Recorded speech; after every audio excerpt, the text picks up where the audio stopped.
જૂનાગઢની માર્કેટમાં મનપાની ફરી એકવાર સૌથી મોટી કાર્યવાહી જોવા મળી રહી છે। રસ્તા વચ્ચે પાર્ક કરેલા વાહનો સામે કડક પગલાં લેવામાં આવ્યા છે।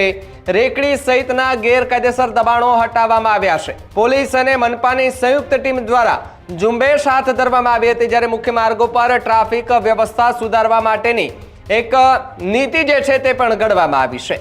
આજે મહાનગરપાલિકાની દબાણ શાખાને પોલીસ તંત્ર જે રોડ ઉપર નીકળેલું વ્યવસ્થા માટે થઈ અમે એમનું સ્વાગત કરીએ છીએ।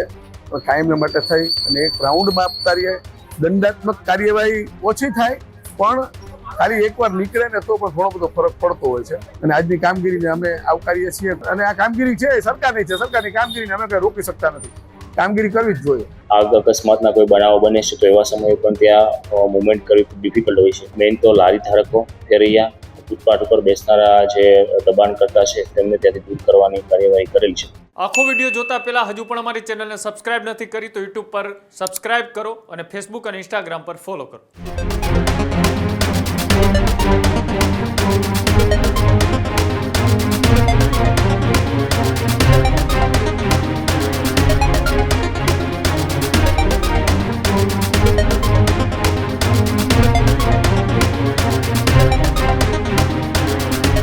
જૂનાગઢની માર્કેટમાં મનપાની ફરી એકવાર સૌથી મોટી કાર્યવાહી જોવા મળી રહી છે। મહાનગરપાલિકાની દબાણ શાખા દ્વારા દબાણ હટાવ ઝુંબેશ શરૂ કરી દેવામાં આવી છે। આઝાદ ચોકથી માંગનાથ રોડ અને એમજી રોડ પર મોટી કાર્યવાહી કરવામાં આવી છે। રસ્તા વચ્ચે પાર્ક કરેલા વાહનો સામે કડક પગલાં લેવામાં આવ્યા છે। રેકડી સહિતના ગેરકાયદેસર દબાણો હટાવવામાં આવ્યા છે। પોલીસ અને મનપાની સંયુક્ત ટીમ દ્વારા ઝુંબેશ હાથ ધરવામાં આવી હતી, જ્યારે મુખ્ય માર્ગો પર ટ્રાફિક વ્યવસ્થા સુધારવા માટેની એક નીતિ જે છે તે પણ ઘડવામાં આવી છે। વેપારીઓ અને રાહદારીઓને જે મુશ્કેલી પડી રહી છે તે દૂર કરવાનો પ્રયાસ મનપાએ હાથ ધર્યો। કાયમી દબાણ હટાવ ઝુંબેશ ચાલુ રાખવાની સ્થાનિક વેપારીઓએ માંગ કરી છે। વેપારી ઉપપ્રમુખે નિયમિત કાર્યવાહી કરવાની માંગ કરી છે, જ્યારે 2 દિવસ પહેલા કાપડના વેપારીનું હાર્ટ એટેકથી મોત થયું હતું। ટ્રાફિકના કારણે 108 એમ્બ્યુલન્સ સમયસર પહોંચી ન શકી। વેપારીઓને સારવાર માટે એ વિકલ્પ જે છે તે શોધવો પડ્યો હતો અને વેપારીને દર્દી જે હતો તેમને રેકડીમાં નાખીને હોસ્પિટલ લઈ જવાનો પ્રયાસ કર્યો હતો।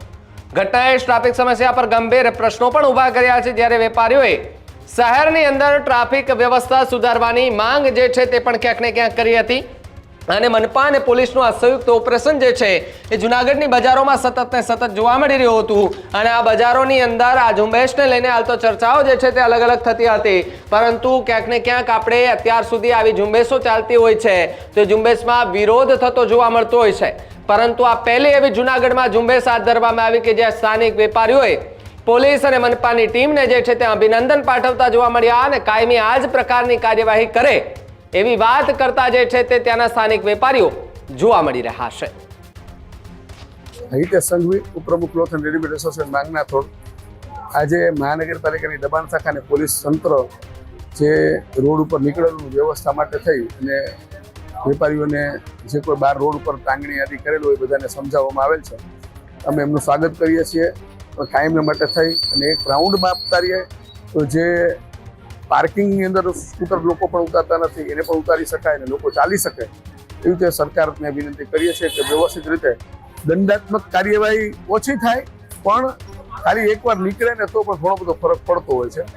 તો આ નીકળ્યા છે પણ પાછા 2-3 વર્ષ પછી નીકળશે, બરાબર, તો કોઈ કાર્યવાહી થતી નથી। એવા દબાણો ઘણા બધા હોય છે, બરાબર, પાર્કિંગો ઘણા બધા છે, ટોયલેટ નથી તો ટોયલેટ પણ ખોલી શકાય, ઘણું બધું થઈ શકે છે, બરાબર છે। તો એવી કામગીરી થાય અને આજની કામગીરીને અમે આવકારીએ છીએ કોઈ કામગીરી બાબતમાં, કારણ કે આ કામગીરી દબાણ એવી છે કે અંદર કોઈ વેપારીઓ એવું દબાણ કરીને બેઠા નથી હોતા, બરાબર, જનરલ બહાર ટાંગણી કરેલી હોય એ પણ નડતી હોય તો એ પણ હટાવીએ, પણ કાયમને માટે થઈને આ વસ્તુ વ્યવસ્થા હોવી જોઈએ। ખાલી માત્ર એક દિવસ આવ્યા અને હો કરી ગયા એમ નહીં, કાયમ માટે થઈને આવી વ્યવસ્થા ગોઠવે અને લીગલી લોકો ચાલી શકે વ્યવસ્થિત અને માર્કેટ ખુલ્લી ધમધમ કરી હતી। 2 દિવસ પહેલા જ આપણે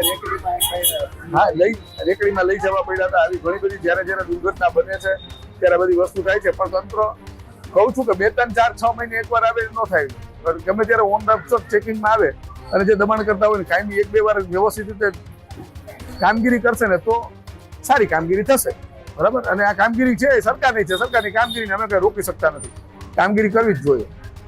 જૂનાગઢ શહેરનો જે ઓલ્ડ એટલે કે જે જૂનો વિસ્તાર છે જેમાં મુખ્યત્વે પંચહાટડી, માગનાથ ચોક, દિવાન ચોક આ ઉપરાંત માંડવી ચોક, આઝાદ ચોક અને જે MG રોડ, ત્યાં જે રોડની ડિઝાઇનિંગ અને જૂનો વિસ્તાર હોવાથી ટ્રાફિકની સમસ્યા અવારનવાર સર્જાતી રહે છે.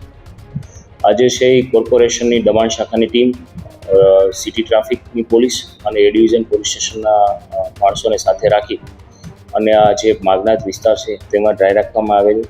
2 દિવસ પહેલાં પણ એક દુઃખદ ઘટના સામે આવેલી કે વેપારીને છે મેડિકલ ઇમરજન્સી ઊભી થયેલી. આ ઉપરાંત પણ આગ અકસ્માતના કોઈ બનાવો બને છે તો એવા સમયે પણ ત્યાં મુવમેન્ટ કરવી ખૂબ ડિફિકલ્ટ હોય છે. તેને ધ્યાને રાખી અને આ વિસ્તારમાં ટ્રાફિક ડ્રાઈવ કરવામાં આવેલી છે.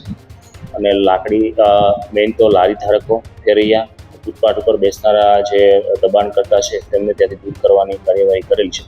આગામી સમયમાં પણ આ કામગીરી છે અસરકારક રીતે શરૂ રાખવામાં આવશે. હજુ સુધી તમે અમારી ચેનલને સબસ્ક્રાઇબ નથી કરી તો અત્યારે જ ન્યૂઝરૂમ ગુજરાતને સબસ્ક્રાઇબ કરો, ફેસબુક અને ઇન્સ્ટાગ્રામ પર ફોલો કરો.